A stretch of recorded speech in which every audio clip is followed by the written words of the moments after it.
मुख्यमंत्री मोहन यादव शनिवार को नीमच जिले के रामपुरा क्षेत्र के गांव बस्सी के पास गांधी सागर अभ्यारण्य में 2 नर चीतों को छोड़ेंगे। ये चीते कूनो के जंगल से लाए जाएंगे। बताया जा रहा है कि कूनो में शिकार कर रहे चीते प्रभास और पावक को शनिवार रात या रविवार सुबह पकड़ा जाएगा और फिर उन्हें रामपुरा लाया जाएगा। मुख्यमंत्री कल रविवार सुबह 11 बजे हेलीकॉप्टर से नीमच पहुंचेंगे। इसके बाद दोपहर 12 बजे जावद के सीएम राज स्कूल का लोकार्पण करेंगे। फिर 12:30 बजे रामपुरा के लिए रवाना होंगे। रामपुरा में मुख्यमंत्री सबसे पहले चीतों को खुले बाड़े में छोड़ेंगे, फिर मेला ग्राउंड में जनसभा को संबोधित करेंगे। इसके साथ ही कई विकास कार्यों का लोकार्पण और भूमि पूजन भी करेंगे।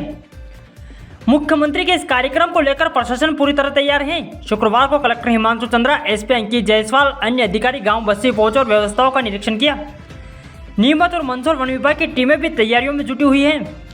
हमारे भारत सरकार के माननीय वन एवं पर्यावरण मंत्री श्रीमान भूपेंद्र यादव जी ने चीता प्रोजेक्ट की समीक्षा मध्य प्रदेश सरकार के साथ की है और ये चीता प्रोजेक्ट जो यशस्वी प्रधानमंत्री की मौजूदगी में कूनो से अपनी यात्रा प्रारंभ करता है और एक तरह से इकोसिस्टम की दृष्टि से दुनिया का सबसे महत्व का प्रोजेक्ट है। जब चीता हमारे पूरे एशिया महाद्वीप से विलुप्त प्राय हो गया था, ऐसे में अफ्रीका से और ये चीता प्रोजेक्ट को लाकर चालू कराया गया था और हमारी भारतीय आबो हवा में खासकर मध्य प्रदेश के जंगलों के अंदर चीते के बच्चों का प्रजनन और उनके साथ साथ बच्चों का बड़ा होना, हमारी आबो हवा को पसंद करना, ये बहुत सुखद समाचार है। और इसी आधार पर भारत सरकार के माननीय मंत्री और उनके अधिकारियों ने समीक्षा करते हुए हमारे दूसरे एक और चीता प्रोजेक्ट के स्थान गांधी सागर को उन्होंने मान्यता दी है कि अब आप अपने यहाँ से चीतों को ले जा करके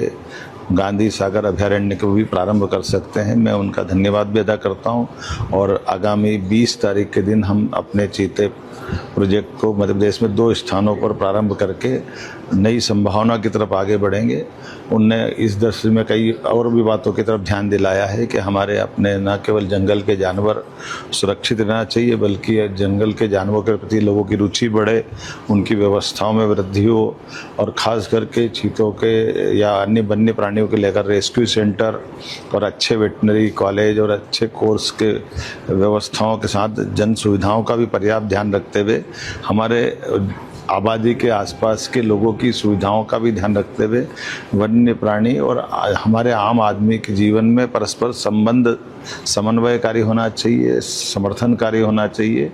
और हम तो प्रगति से प्रगति और प्रगति से प्रकृति को जोड़ने वाले माननीय मोदी जी के उस भाव को लेकर चलने की आवश्यकता, जब विकास भी जरूरी है लेकिन हमारा इकोसिस्टम भी बनाए रखना है। मैंने उनका धन्यवाद भी अदा किया और हम प्रबंधन करके इसी 20 तारीख को चीता प्रोजेक्ट के माध्यम से कुछ चीतों की खेप को ले जाकर के वहाँ छोड़ेंगे। बड़ी ही प्रसन्नता की बात है कि हमारे क्षेत्र में रामपुरा में माननीय मुख्यमंत्री डॉक्टर मोहन यादव जी का आगमन आगामी 20 तारीख रविवार के दिन हो रहा है। वहां पर वो एक आम सभा को संबोधित करेंगे और उसके बाद हमारे लिए जिनका बहुत समय से हम प्रतीक्षा कर रहे थे, चीता सेंचुरी में चीतों को छोड़ेंगे।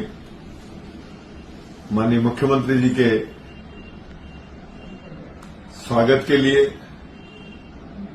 आप सबसे निवेदन है, संपूर्ण क्षेत्रवासियों से, संपूर्ण जिलेवासियों से, कि अपने लाडले मुख्यमंत्री का स्वागत करने के लिए उस दिन रामपुरा पहुंचें और मुख्यमंत्री जी का स्वागत करें। अधिक से अधिक संख्या में भव्यता के साथ उस दिन माननीय मुख्यमंत्री जी जिले की अनेक योजनाओं का लोकार्पण करेंगे, अनेक योजनाओं का भूमि पूजन होगा और साथ ही विकास की इस दौड़ में कुछ और नया शामिल होगा, ऐसा मेरा विश्वास है। आप सबकी सम्माननीय उपस्थिति निश्चित रूप से कार्यक्रम की गर्मी में बढ़ाएगी। यही आपसे निवेदन। धन्यवाद। जय हिंद।